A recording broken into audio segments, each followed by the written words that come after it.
Avril 2013. J'avais 14 ans et un nouvel animé est sorti. Shingeki no Kyojin. Je me rappelle avoir vu sur le net beaucoup de personnes qui en parlaient. Évidemment, par curiosité, je suis allé voir. Et là, grosse claque. L'animation de fou, des combats épiques, des musiques de folie, des personnages attachants. Bref, le coup de cœur directement. Et je me suis arrêté à la saison 1. Mais pourquoi ça? Eh bien, j'ai décroché à cause d'une chose. La transformation en titan d'Eren. Ce que j'aimais dans SNK, c'était le côté humain contre titan. Dès l'instant où Eren a pu se transformer, c'est pourquoi j'aimais l'œuvre a disparu. C'est-à-dire la sensation de vulnérabilité des personnages et la peur que les titans représentaient. Si Eren a la force de les vaincre à lui seul, pourquoi en avoir peur? Plusieurs années se sont passées et la saison 4 est sortie. Enfin, la première partie de la saison 4. En voyant la hype autour, je me suis dit pourquoi pas redonner une chance finalement. Et au final, j'ai pas du tout regretté. Et je me suis posé une question. Pourquoi SNK a marqué les esprits? Déjà, la première raison qui me vient en tête, les titans. Dans les films ou même les séries, les titans ne sont jamais utilisés. Souvent, on a le droit surtout à des monstres ou même encore des zombies. Les titans ont fait la force de SNK. Si ça avait été des zombies, l'œuvre aurait perdu une grande partie de sa saveur.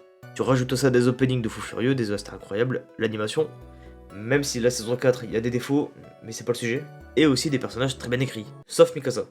Mais ça, j'en parlerai dans une autre vidéo. La relecture de l'œuvre révèle des détails soigneusement placés par Isayama, créant une expérience captivante. Des foreshadowings subtils, des indices éparpillés dans les saisons, des mystères qui demandent à être résolus. Par exemple, dès la saison 1, on voit Eren se réveiller avec une clé autour du cou. Pourquoi? Cela pousse à la réflexion et crée une anticipation pour la suite de l'histoire. Ou encore quand Bertholdt allait se transformer dans la saison 2, mais celui-là il est assez connu. Mais bon, vous avez l'idée, il y en a plein d'autres. Mais alors au final, c'est quoi qui a déplu dans SNK?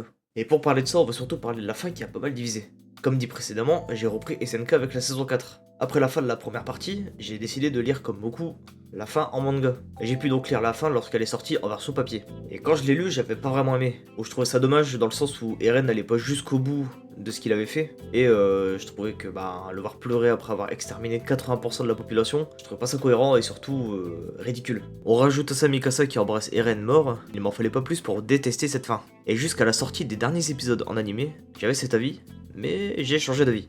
Je trouve que l'animé a réussi à sublimer le message du manga. Je m'explique. SNK a un sujet récurrent, le cycle de la vie. Les mêmes erreurs encore et encore. Bon, vous connaissez l'image. Donc le message principal de SNK c'est, pour casser cette boucle, il faut changer les choses. Par exemple, pour les guerres, au lieu de s'entretuer, enterrer la hache de guerre et pardonner à l'autre. La leçon de vie retirée ici est juste, pardonne à ton prochain pour arrêter le cycle de la haine. Maintenant je vais parler du second message que j'ai compris, qui est l'importance de nos choix. Nos choix ont-ils un réel impact? Au final, si comme dit Eren, tout est déjà écrit, a-t-on vraiment le choix? Si Mikasa avait dit à Eren qu'elle l'aimait, quelle aurait été la fin? Dans cet univers, la détermination personnelle émerge comme une force motrice, surtout incarnée par Eren. Même confrontés à un destin apparemment prédestiné, les personnages font des choix déterminants. Cela souligne la puissance de la détermination personnelle, de la volonté humaine face aux circonstances les plus difficiles.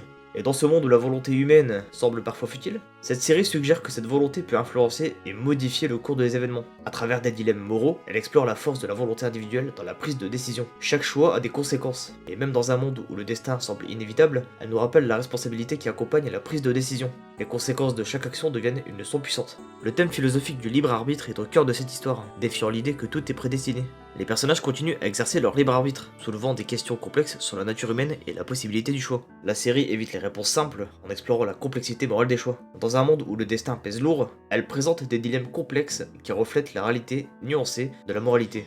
Malgré les circonstances sombres, les personnages choisissent de lutter pour un avenir meilleur. C'est un appel à l'optimisme et à la possibilité de changer les choses, même face à des obstacles apparemment insurmontables. Enfin, les choix des personnages influent sur leur évolution tout au long de la série. Leurs perspectives changent et leurs actions sont des reflets de la manière dont cette histoire aborde la question du libre arbitre et de la croissance personnelle. C'est dans cette exploration profonde du libre arbitre et des choix individuels qu'elle trouve une partie de sa grandeur, nous rappelant que même lorsque tout semble écrit, chaque action, chaque choix peut changer le cours de l'histoire. Et c'est plus ce message qui m'a touché, surtout par rapport à certains événements de ma vie récente. Même une action, une phrase ou un choix qui peuvent nous paraître anodins peuvent avoir des conséquences positives ou négatives. Un simple sourire à un inconnu peut lui changer le destin. Mon avis est que même si tout est déjà écrit, faire nos propres choix reste important. Dans tous les cas, on sait pas si tout est vraiment écrit au final, donc on doit essayer de faire du mieux qu'on peut. En d'autres termes, même si tout est prédestiné, faire du mieux que nous pouvons est une aventure en soi. Cette série a ses défauts certes, mais elle a marqué l'histoire de l'anime pour ses moments inoubliables, et surtout pour les messages qu'elle tente de transmettre. Si la fin peut sembler imparfaite à certains, le cœur de Shingeki no Kyojin réside dans ses leçons de vie. L'anime a su sublimer le message du manga,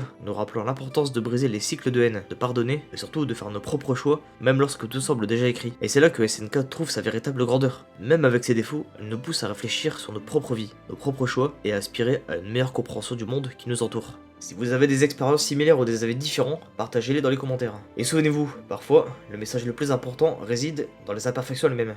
C'était Tayenki. À la prochaine.